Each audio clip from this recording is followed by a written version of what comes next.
Salam Bapak Pendeta Esra, perkenalkan nama saya Indriati dari Ambon. Saya ingin bertanya, kalau orang yang menikah beda keyakinan itu berdosa, terus kalau mereka mempunyai anak-anak, apakah anak-anak yang dilahirkan itu juga berdosa? Terima kasih Pak Esra. Ya, yang berdosa adalah yang menikah beda agama itu, anaknya kan tidak tahu apa-apa. Ya, bagaimana mungkin anak ikut berdosa? Yang dosa itu bapak mamanya. Ya mungkin yang Kristen itu harusnya lebih dosanya lebih, karena dia kan tahu kebenaran. Dalam 2 Korintus 6 ayat 14 itu tidak boleh orang itu berpasangan dengan orang-orang tidak seiman. Kita ini membentuk keluarga Kristen. Nah, jadi disayangkan memang anak itu tidak berdosa menurut saya. Ya, orang tuanya, karena saya kutip kata-kata Pendeta Budi Asali bahwa orang paling kurang ajar di dunia itu adalah orang yang menikah beda agama, beda iman.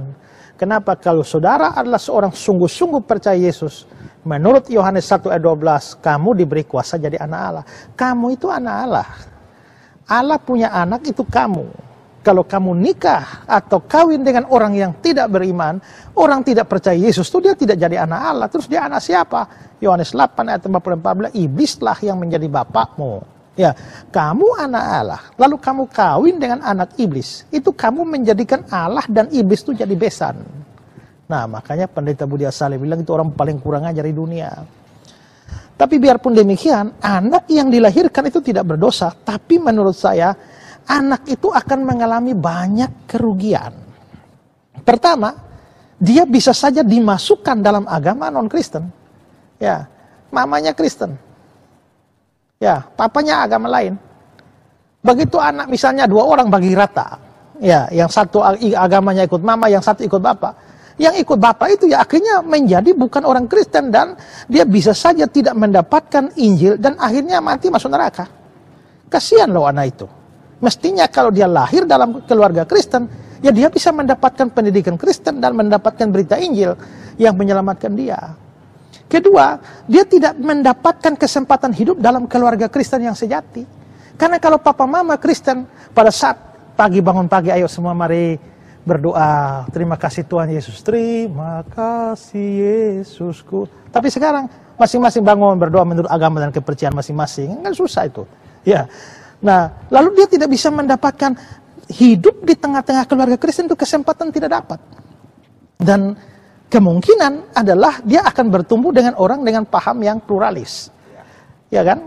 Karena papa agama ini, mama Kristen. Nah, mau bilang, wah, mama sendiri masuk surga karena percaya Yesus. Dia tidak akan tega bahwa bapaknya akan masuk neraka. Jadi akhirnya dia percaya bahwa ya ikut mama juga masuk surga, ikut Kristen, ikut agama papa juga akan masuk surga. Yang penting tergantung kita hidup baik bagaimana. Akhirnya jadi pluralis anaknya. Jadi anak itu tidak berdosa karena lahir dari pasangan yang tidak seiman. Tapi anak itu mengalami banyak kerugian yang bahkan ada kemungkinan itu membawa dia ke neraka. Ya, jadi ya yang sedang pacaran beda iman, ya putuskanlah. Ya, atau ya putus dulu.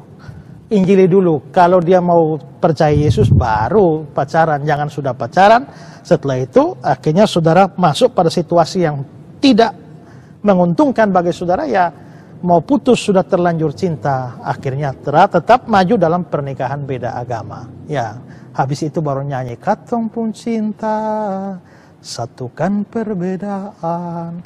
Cinta memang harus satukan perbedaan. Perbedaan suku bangsa, perbedaan tingkat ekonomi, perbedaan pendidikan, perbedaan ras dan sebagainya. Tapi ada hal-hal yang tidak boleh disatukan oleh cinta. Misalnya perbedaan jenis kelamin, itu tidak boleh. Atas nama cinta tidak bilang saya tidak pandang jenis kelamin apapun, ya kan? Nah, apapun dihajar, itu tidak boleh. Cinta tidak bisa menghapuskan perbedaan jenis kelamin. Kedua, cinta tidak boleh menghapuskan perbedaan iman. Karena iman itu sesuatu yang sangat hakiki. Ya.